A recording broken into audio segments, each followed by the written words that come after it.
अस्सलाम वालेकुम।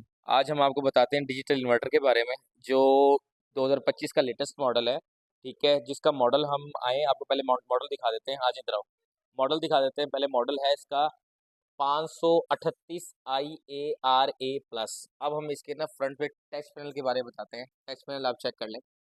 Touch panel पे ले आओ यार, इसका बड़ा मसला होता है कस्टमर्स को ना इस चीज़ का। देखो सबसे पहले कि ये क्या चीज़ है। इसमें ना सबसे पहले आप पास ले गए, इसमें सबसे पहले ना एक लॉक होता है, 3 सेकंड लॉक। अब अक्सर कस्टमर जो समझते हैं वो इस लॉक को ये समझते हैं कि ये ना इसके दोनों गेट्स का लॉक है। याद रखिएगा 538 या 346 सीरीज हायर की, इससे ऊपर वाली कोई भी सीरीज है उसके अंदर साइड लॉक नहीं आता। ठीक है, सिर्फ फ्रीजिंग लॉक होता है। अब आप इसको ना 3 सेकंड तक क्लिक करेंगे। जैसे ही आप इसे 3 सेकंड तक क्लिक करेंगे तो यहाँ पर ये ऑप्शन ओपन हो जाएंगे। सबसे पहला ऑप्शन है ऑटो सेट का। ठीक है, दूसरा ऑप्शन है सुपर फ्रीज का, तीसरा ऑप्शन जो आएगा वो आएगा सुपर कूल का। अच्छा, इनमें सबसे पहले हम आपको बताते हैं ऑटो सेट का ऑप्शन क्या वर्क करता है रेफ्रिजरेटर में। हाई डिजिटल इन्वर्टर में 538 मॉडल सीरीज में ऑटो सेट का ऑप्शन क्या वर्क करता है। अब ऑटो सेट के अंदर ना सबसे पहले हम आपको ऑप्शन बताते हैं ऑटो सेट। ऑटो सेट जो होता है ना, इसमें 1 सेकंड तक पुश करने पे, एक दफ़ा पुश करने पे आप अपने रेफ्रिजरेटर के टेम्परेचर को मेंटेन कर सकते हैं। ये देखें, जैसे ये -01, इसी तरह 2, इसी तरह 3, 4, 5, 6, 7, ठीक है, 8, 9 तक जो है ना वो इसका थर्मोस्टेट अबव होता है। 9 पर कम से कम होता है, और जितना आप सेंटीग्रेड इसका नीचे लेते आएंगे उतना इसकी जो फ्रीजिंग पॉइंट है वो अबव होता रहेगा। ठीक है, इसी तरह ये 2 पर आ गया, ये आप दिखा सकते हैं 2 पर आ गया। 2 पर अभी जिसको फ्रीजिंग की क्वालिटी होगी वो थोड़ी सी अच्छी हो जाएगी।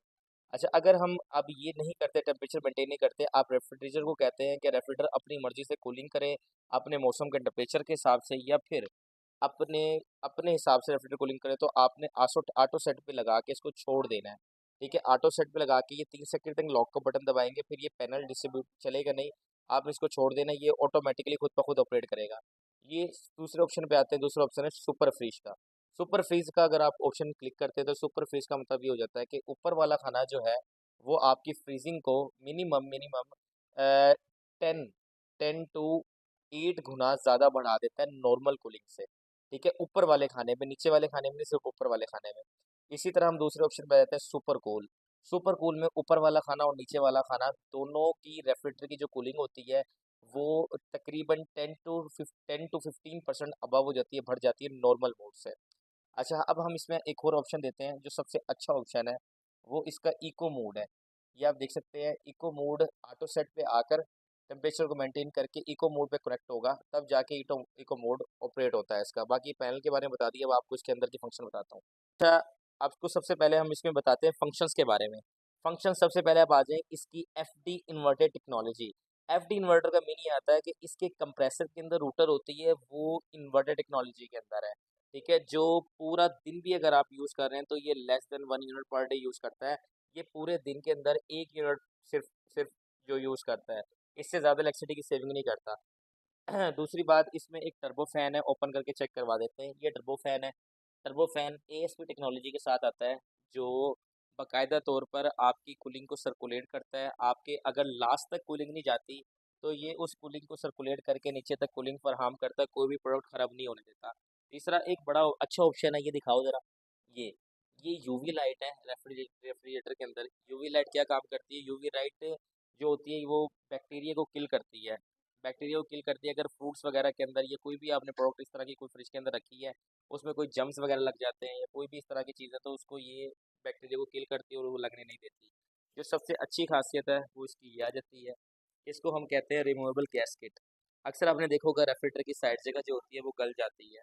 इसमें बड़ी अच्छी एक ज़बरदस्त बेनिफिट आपको मिलेगा, इसमें रिमूवेबल गैस्केट है। अक्सर यहाँ की ये जगह जो होती है गल जाती है, पीली-पीली जो होती है, पानी लग सकती है। आप इसको क्लियर करवा सकते हैं, साफ़ कर सकते हैं हर 2 महीने बाद क्लीन करके। गर्म पानी से क्लीन कीजिएगा तो ये ज़्यादा बेहतर रहता है। ठीक है, इसी तरह हम आ जाते हैं इसके सबसे अच्छे फंक्शन पे।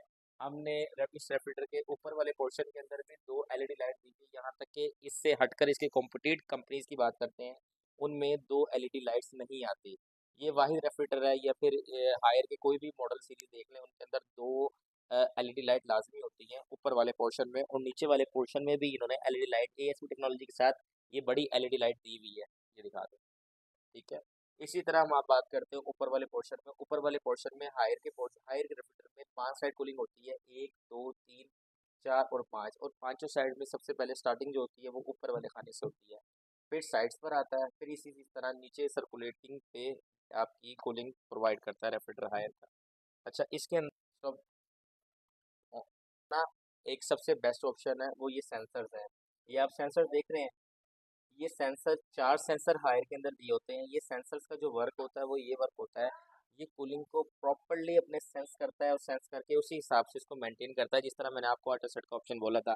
इसमें 4 सेंसर होते हैं, एक सेंसर यहाँ पर लगा हुआ है, एक सेंसर इसके नीचे लगा होता है यहाँ पर, ठीक है, एक सेंसर नीचे बॉक्सेस में होता है और एक सेंसर हायर का यहाँ पर होता है। इस वाले जो सेंसर का वर्क होता है ये टेम्परेचर को मेंटेन करता है, टेम्परेचर को फ्रिज को बताता है कि इस टेम्परेचर पर इतनी कूलिंग प्रोवाइड की जा सकती है। दूसरी बात, इसके अंदर आपको एसेसरीज दिखा देते हैं, एसेसरीज क्या क्या आती हैं। एक इसमें ट्रेज आती है, एक इसमें ऑप्शन आता है, बाकी इसके बारे में आपको गाइड करते हैं। इसमें 10 साल गारंटी आपको कंप्रेसर की मिलती है, 3 साल आपको इलेक्ट्रिकल पैनल वारंटी मिलती है और 1 साल आपको इसके अंदर पार्ट्स की वारंटी मिलती है। अगर खुदा ना खास्ता किसी किस्म का इशू क्रिएट होता है तो बाकायदा तौर पर हायर कंपनी आपके घर बंदा प्रोवाइड करती है, सर्विस प्रोवाइड करती है ताकि अपने कस्टमर्स को हैप्पी डील कर सके। अच्छा, सबसे अच्छी बात आपको जो बताते हैं वो बताते हैं इस ये सोलर एवेपोरेटर रेफ्रिजरेटर है। अक्सर सोलर यूज़र्स होते हैं जो सोलर पर अपने रेफ्रिजरेटर यूज़ करना चाहते हैं, सोलर सिस्टम पर अपना रेफ्रिजरेटर यूज़ करना चाहते हैं, तो सोलर सिस्टम पर ये रेफ्रिजरेटर बहुत अच्छा वर्क करता है। अगर आपके घर के अंदर नॉर्मल जो वोल्टेज होते हैं वो 220 वोल्टेज होते हैं, अगर आपके घर के अंदर 105 वोल्टेज भी आ रहे हैं तो ये आपका रेफ्रिजरेटर उस पर वर्क करेगा। ठीक है, कम से कम 105 वोल्टेज, ज़्यादा से ज़्यादा 240 वोल्टेज पे आपका एसी, आपका जो रेफ्रिजरेटर है वो वर्क करेगा। अच्छा, इसके अंदर पूरे दिन की इलेक्ट्रिसिटी की बात करता हूँ, अगर आप इसको इलेक्ट्रिसिटी पे चलाते हो तो पूरे दिन के अंदर सिर्फ 1 यूनिट पर डे यूज़ करता है। अगर 1 यूनिट से भी कम बिजली कंज्यूम करता है, ये हायर का दावा है, ये बाकायदा दिखा दो, इन्होंने मेंशन किया हुआ है। ठीक है, बाकायदा पर डे 1 यूनिट ये खाता है। ये वो रेफ्रिजरेटर है जो अगर सारा दिन भी चलता रहे तो 1 यूनिट से कम बिजली कंज्यूम करता है। बाकी ये सोलर सिस्टम, यूपीएस और जनरेटर पे आप इसे इजीली ऑपरेट कर सकते हैं। ठीक है, ओके बाकी।